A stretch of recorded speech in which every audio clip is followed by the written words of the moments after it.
Yeah, new video today.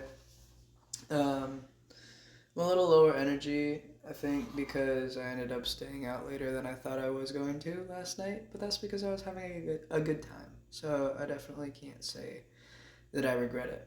But I think that I'm going to read this one directly from my journal because I don't think that I could honestly restate it any better than the mad scrawling ramblings that I did the night that I realized this, probably staring into my mirror, stoned as hell, in the basement.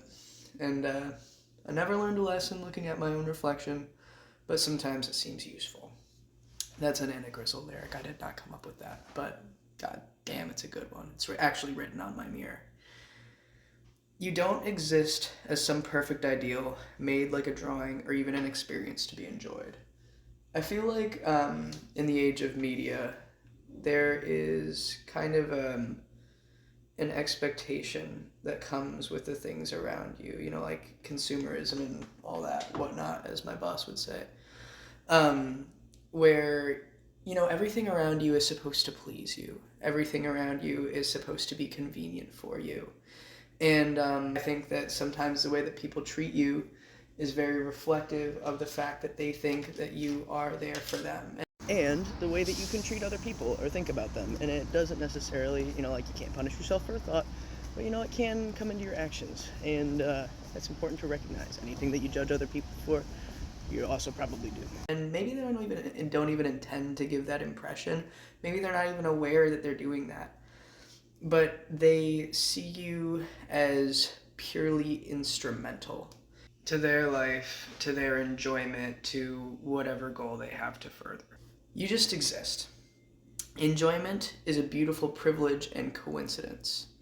I don't know exactly what makes me find something beautiful. I don't know exactly what makes me, what makes me gravitate towards somebody. I have ideas of these things and I have values that I can tie to them, but I couldn't quite put my finger on what makes me really, really love something. Nobody has to be subjected to these standards of which are still unclear to me.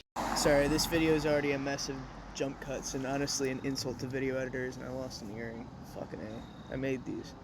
But that's kind of what you need to be aware of when you get back and measure yourself about how you react to other people's lives. This is a really, really surface level example, but you're gonna have to forgive me because my brain's working on half speed and I can't think of anything better. Imagine you're talking to your friend, right? They're talking to you about something really important to them, really heartfelt. You can tell that it's meaningful, and it's going to be meaningful if you can bring yourself to listen to it. But the hairstyle today is just fucking chopped, and you can't pay attention. They're not there to be pretty. They're not there to be an experience. They're there because you chose to be there for each other in that moment. And that's the thing, right? It is a choice, a conscious choice every moment that you spend with somebody else. This ideal won't protect you because people are still going to expect things of you. People are still going to expect you to be beautiful. People are still going to expect you to be nice. But it's not the reason you're here. Don't get so lost in the sauce on trying to be something that you forget that you can just be. That one's been bouncing around in my head for a while, and I think it's gonna go somewhere else pretty soon. And especially the people who love you the most, the people who have the kind of forgiveness for you that is going to allow long-term relationships to prosper, are going to be patient with the times that you need to just be when your fucking hairstyle is chopped.